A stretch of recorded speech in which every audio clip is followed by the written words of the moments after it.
Good morning, dear student. Today I will make you a revision of the sectors of Indian economy.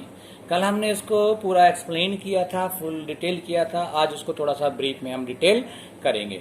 तो जैसे आपको दिया sectors मैंने बता दिया. ग्रुप ऑफ द पीपल है जो एक ही प्रकार की जो एक्टिविटीज करते हैं उनको हम क्लासिफाइड कर देते हैं तीन में. ऑन द आपका on the basis of the nature, on the basis of the working condition, on the basis of ownership. इसमें जो on the basis of nature होता है उसमें हम तीन कैटेगराइज करते हैं, तीन सेक्टर कैटेगराइज करते हैं. एक होता है आपका प्राइमरी, एक होता है सेकेंडरी, जैसा हमने आपको बताया.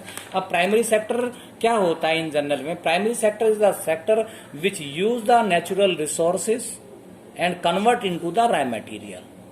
यानी कि जो नेचुरल रिसोर्सेज को यूज कर रॉ मटेरियल में कन्वर्ट करता है, that is called the primary sector. इसका अदर नाम जो आपका एग्रीकल्चर रिलेटेड एक्टिविटीज भी आता है.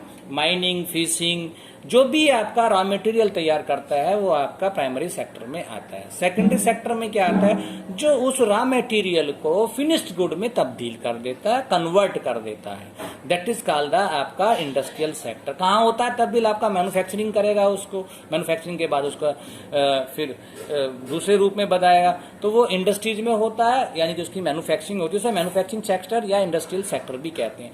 अब इन दोनों के लिए जो भी सर्विस प्रोवाइड की जाती है वो टेरिटरी सेक्टर से की जाती है, यानी कि इसे सर्विस सेक्टर भी बोलते हैं. सर्विस जो भी प्रोवाइड करता है वो सर्विस सेक्टर में आता है, किसी प्रकार की सर्विस होती है. अब नेक्स्ट आता है आपका, ये they are interdependent to each other. अभी हमने बताया कि पिछले वीडियो में हमने बताया था कि एक किसान है, गन्ना है, मिल को नहीं देगा तो मिल तो शट डाउन हो जाएगा. सेकंड थिंग है मिल का जो प्रिपेयर गुड्स है अगर वो टेरिटरी सेक्टर वाले कंज्यूमर तक नहीं पहुंचाएंगे तो वो उसका माल भी बेकार हो जाएगा. इसी प्रकार से अगर मिल वाला व्यक्ति दूसरी जगह से, मिल वाला व्यक्ति जो रॉ मटेरियल कहीं और से मंगा लेता है तो किसान बेकार हो जाएंगे. सेकंड थिंग क्या है, अगर जो आपका जो टेरिटरी सेक्टर है, टेरिटरी सेक्टर को अगर ये माल ही नहीं बनाएंगे, सेकेंडरी सेक्टर और प्राइमरी सेक्टर को जरूरत डिमांड ही नहीं करेंगे, इंप्रूवमेंट नहीं करेंगे, तो टेरिटरी सेक्टर में जो भी एड सपोर्ट है वो भी बेकार रहेगी. तो they are interdependent to each other. अब इसका हमने आपको बताया था कि इसको कैसे आइडेंटिफाई करते हैं. फाइनल गुड्स कैसे काउंट किसका? हमने कहा जीडीपी आता है. जीडीपी में क्या होता है? हम तीनों सेक्टर्स का फाइनल गुड्स इन्वॉल्व करते हैं. जैसे प्राइमरी सेक्टर में हमने बता दिया था, अगर प्राइमरी सेक्टर का अगर कोई डायरेक्ट वे कंज्यूम हो रहा है goods, raw material direct consume हो रहा है तो that will be also count in the final goods.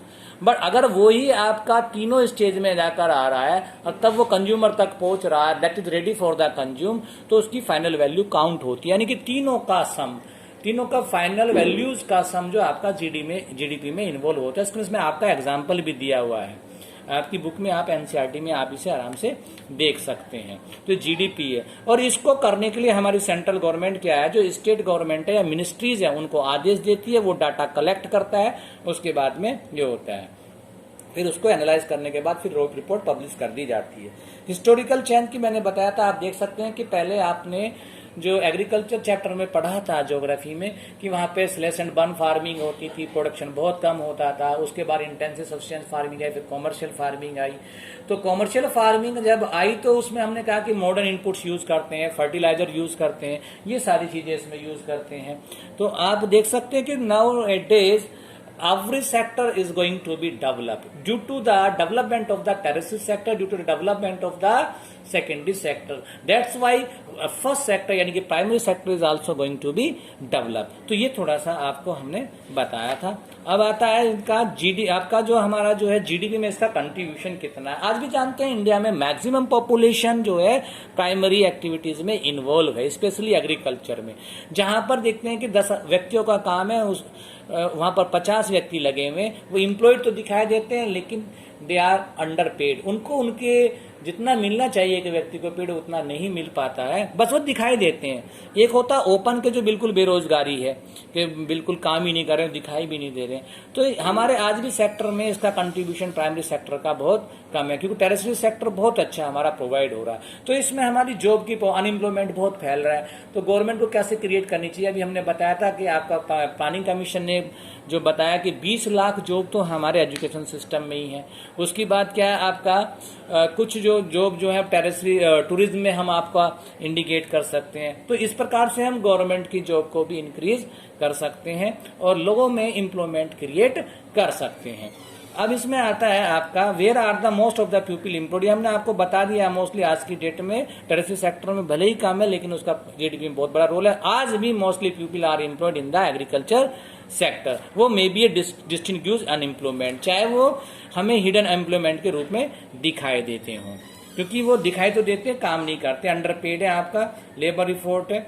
तो इसमें क्या they second whole they may be even in the full life वो दिखाई देते हैं कि हमें काम करते हुए देते हैं, लेकिन उनका अर्निंग इतना नहीं होता। अब इसका कैसे हम ये जो आपका क्रिएट करें, ये हमने आपको पहले ही बता दिया था। और इसके लिए गवर्नमेंट ने भी एक एक्ट बनाया था 2005 में। उसका नाम पहले नरेगा था, बाद में उसका नाम कर दिया गया था आपका मनरेगा। 2005 में एक एक्ट बनाया था। ये राइट टू वर्क के तहत बनाया गया था कि सभी व्यक्तियों को रोजगार मिलना चाहिए। पहले ये कुछ डिस्ट्रिक्ट में 200 डिस्ट्रिक्ट में कहा गया था, उसके बाद एक एडिशनल 130 में, और 1 अप्रैल 2008 से इसको लागू कर दिया गया था। इसमें क्या होता है 100 डेज का गारंटेड वर्क मिलता है इन रूरल एरियाज। वो स्पेशली टारगेट किसको करते हैं, SC ST और पुअर पीपल एंड वोमेन को स्पेशली इसमें क्या पार्टिसिपेशन बोलते हैं कि 1/3 पार्टिसिपेशन इसमें वोमेन का होना चाहिए। तो ये आपका था। अब इसमें नेक्स्ट आता है, अब इसमें आपका जो थोड़ा सा काउंटिंग दिया था, इसमें आपको इसमें दो तीन आपको स्टोरी दी है। कांता की स्टोरी दी है। Kanta works in on office and attend her office from 9:30। Kanta के बारे में दिया गया। कांता जो अभी ने कहा कि ऑर्गेनाइज सेक्टर अनऑर्गेनाइज सेक्टर में हमने पीछे बताया था क्या होता, लेकिन इसके थोड़ा सा स्टोरी नहीं बताया था। अभी आपको इसका स्टोरी बता देते हैं। इसमें कांता और कमल नाम के 2 व्यक्तियों की स्टोरी दी गई है। कांता एक ऑर्गेनाइज सेक्टर में काम करती है। वो 9:30 पर जाती है, 5:30 पर एग्जैक्ट आ जाती है। उसको रेगुलर सैलरी मिलती है, पेड हॉलीडेज मिलता है, अदर अलाउंसेज भी मिलती है। उसको जब वो ज्वाइन हुई थी तो उसको अपॉइंटमेंट लेटर भी मिला था, और अदर वर्किंग कंडीशन भी उसके लिए बहुत अच्छी फेवरेबल है। अब यहाँ पे कमल की बात करते हैं। कमल जो एक लेबर है उसके आसपास में काम करता है। वो 7:30 उठता है, रात को 8 बजे आता है, और उसको जो अलाउंसेज है या पेड लीव्स हैं, अब जिस दिन नहीं जाता वो पेड लीव नहीं मिलता, उसको कुछ नहीं मिलता है, यानी कि उसकी वर्किंग कंडीशन बहुत बेकार है। तो यही कंडीशन हमने बताई थी आपको ऑर्गेनाइज सेक्टर में और अनऑर्गेनाइज सेक्टर में, कि ऑर्गेनाइज सेक्टर में क्या होता है, पूरा organisation they follow the norms of the government. Paid leaves है, वर्किंग कंडीशन फेवरेबल होनी चाहिए, उनका मेडिकल फैसिलिटीज भी अवेलेबल होती हैं, और बहुत सारी प्रोविडेंट फंड है, मैटरनिटी लीव्स हैं, ये सारी होती हैं। जबकि अनऑर्गेनाइज सेक्टर में ये चीजें आपको नहीं मिलेगी, जॉब सिक्योरिटी भी आपको नहीं मिलती है। तो ये सारी चीजें ऑर्गेनाइज और अनऑर्गेनाइज सेक्टर की हमने आपको बताई हैं। अब इसमें आता है, इसमें नेक्स्ट आपका टॉपिक है आपका how to protect workers in the unorganise sector. Unorganise sector में हमारे जो भी वर्कर्स उनको कैसे प्रोटेक्ट कर सकते हैं। गवर्नमेंट को इसके लिए स्ट्रिक्टली रूल बनाना चाहिए। गवर्नमेंट ने बनाया हुआ भी है कि लेबर रूल भी बनाया हुआ है, फैक्ट्री नियम भी, जो फैक्ट्री लॉज भी बनाए हुए हैं, but due to the flexibility of our Indian constitution, जो आपके लैंडलॉर्ड, जो आपके जो ओनर्स है, कंपनी ओनर्स है, they are not following them. तो हमारी जो पॉलिसीज है क्या होनी चाहिए, एकदम स्ट्रिक्ट वे में होनी चाहिए, और इसके लिए एक वाच कीपिंग भी होनी चाहिए। इसके लिए अलग से कमेटी भी बननी चाहिए जो सीरियसली ऑनेस्टली काम करे। तो हम इस प्रकार से वर्कर को प्रोटेक्ट कर सकते हैं। बाकी अपने जो व्यूज हैं आप उसमें आप वो लिख सकते हैं। सेकंड, अब इसमें आता है sectors in the terms of the ownership. Ownership के हमने आपको बता दिया था कि ओनरशिप के एक तो होता है प्राइवेट। प्राइवेट का मतलब होता है जिसका कोई पर्सनल व्यक्ति ओनर होता है, उसी का ऑर्गेनाइजेशन चलता है, प्रोडक्शन भी उसके अनुसार होगा, कंट्रीब्यूशन भी उसके अनुसार होगा, रेट प्राइस भी वो अपने अनुसार रखता है।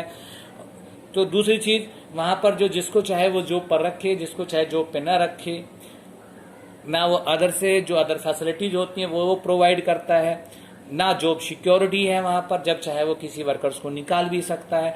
तो ये आता है आपका प्राइवेट सेक्टर की, ये सारी आपकी विशेषताएं हैं। अब इसके बाद में आता है पब्लिक सेक्टर। पब्लिक सेक्टर में क्या आता है, मोस्टली जो पब्लिक की वेलफेयर के लिए काम किए जाते हैं। पब्लिक जैसे रोड बनाना है, ब्रिज बनाना है, मेडिकल, हॉस्पिटल्स, ये सारे जो यानी कि जो गवर्नमेंट सेक्टर्स हैं वो सारे किसमें आते हैं, पब्लिक सेक्टर में आते हैं। यहाँ इनकी विशेषता हमने आपको बताई थी, क्या है कि ये इसमें जॉब सिक्योरिटी होती है, ठीक है, पेड लीव्स हैं, आपका जो भी नॉर्म्स हैं गवर्नमेंट के वो सारे फॉलो किए जाते हैं। अब यहाँ पे आप थोड़ा सा नेक्स्ट में आप देख सकते हैं, इसमें which government has to be support, ये सारी चीजें जिसमें the government must spend on these, government को इस पर खर्च करना चाहिए, ताकि सब कुछ ये ठीक हो जाए। अब इसके क्वेश्चन आंसर्स के बारे में हम थोड़ा सा बात करेंगे, बोर्ड में किस प्रकार से क्वेश्चन आंसर पूछे जाते हैं। सबसे पहले क्या आ सकता है कि बोर्ड में जब आपका क्वेश्चन पूछेंगे तो आपको ये बताया जाएगा, ये क्वेश्चन 1 मार्क्स में भी और 3 मार्क्स में, 5 मार्क्स में, तीनों कैटेगरीज में इसके क्वेश्चन पूछे जा सकते हैं। पहले इसमें प्राइमरी, सेकेंडरी और टेरिटरी सेक्टर की डेफिनेशन सिंगल वे में भी पूछ सकते हैं, 1 वे में, या इसमें ये पूछ सकते हैं कि प्राइमरी सेक्टर के कैरेक्टरिस्टिक्स बताइएगा, तो 3 मार्क्स में पूछ सकते हैं, 5 मार्क्स में भी पूछ सकते हैं, ऐसे सेकेंडरी और टेरिटरी सेक्टर। या on the basis of nature explain all the sector, तो आपको तीनों सेक्टर के वो क्वेश्चन में बनाकर ऐसे पूछ सकते हैं, यानी क्वेश्चन को घुमाकर वो आपसे पूछ सकते हैं। इसी प्रकार से आपका ऑर्गेनाइज सेक्टर और अनऑर्गेनाइज सेक्टर को भी पूछ सकते हैं। ऐसे ही आपका प्राइवेट और आपका दूसरा, इसमें एक महत्वपूर्ण पॉइंट है आपका मनरेगा। तो मनरेगा के जो कैरेक्टरिस्टिक्स हैं, जो अभी हमने आपको बताया, 100 वेज है, किसको प्रिविलेज दिया जाता है, उसमें से कभी कभी 1 मार्क्स में या पूरा क्वेश्चन ही आपको 3 मार्क्स या 5 मार्क्स में भी वो पूछा जा सकता है। तो ये इस प्रकार से इसमें महत्वपूर्ण क्वेश्चन बनते हैं। चैप्टर बहुत आसान है, कोई प्रॉब्लम नहीं है, इसको थोड़ा सा आप देख लेंगे। ये सारी चीजें आपको इस प्रकार से आप उसमें एक्सप्लेन कर लिखेंगे, पॉइंटों में आप आंसर देंगे तो आपको मार्क्स फुल मिलेंगे। SST is a very interesting subject. अगर आप इसे इनिशिएटिवली लेंगे, अदर सब्जेक्ट की तरह लेंगे, इंटरेस्ट में लेंगे और इस प्रकार से पॉइंटों में आप आंसर देंगे तो आपको पूरे मार्क्स मिलेंगे। तो इसका थोड़ा सा आपको ध्यान रखना, अलग अलग वे में मनरेगा उसमें बहुत विशेष ध्यान रखना है आपको।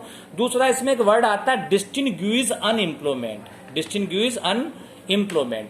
तो ये एक वर्ड में ये आपका एक 1 मार्क्स में भी, 3 मार्क्स में मोस्टली पूछा जाता है कि what do you understand by the distinguish unemployment. तो डिस्टिंग्विश अनएम्प्लॉयमेंट का मतलब है हिडन एम्प्लॉयमेंट, जिसमें व्यक्ति काम करता हुआ तो दिखाई देता है लेकिन उसको उसके काम का एग्जैक्ट वेज पेमेंट नहीं मिल पाता है, तो यानी कि अंडर पेड होता है वो। तो वो गांवों में स्पेशली इस प्रकार की कंडीशन आपको एग्रीकल्चर मिलती है। उसके 4-5 पॉइंट बनाकर आप लिख सकते हैं। क्वेश्चंस हमने आपको भेज दिए थे, उसका थोड़ा सा आप देख लेंगे। और अनऑर्गेनाइज और इसमें से आपको दूसरा आपका एक बहुत महत्वपूर्ण चीज है, इसमें से डिफरेंस पूछा जा सकता है।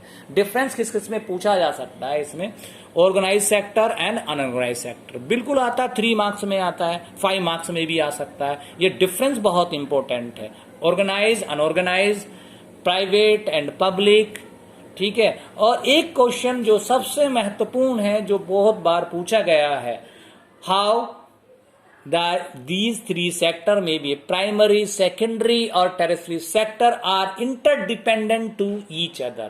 तो इसमें आप कोई भी एग्जाम्पल देने के बाद में आप इसे एक्सप्लेन कर सकते हैं। मैंने आपको शुगर कैन का दिया, आप किसी और दूसरे का एग्जाम्पल दे सकते हैं। तो ये 4-5 जो चैप्टर जो हमने 5 to 6 क्वेश्चन आपको बताए हैं, इस चैप्टर की ये पूरी पावर है जो बोर्ड के एग्जाम में पूछी जाती है। Thank you. ये पूरा चैप्टर हमने आपका कवर किया है 2 वीडियोस में। चैप्टर बहुत छोटा है, इंटरेस्टिंग है, स्टोरीज हैं, इसको आप जरूर पढ़ें और उसके बाद वीडियो को देखें। आई होप कि आपको ये जरूर पसंद आया होगा। Thank you, have a nice day.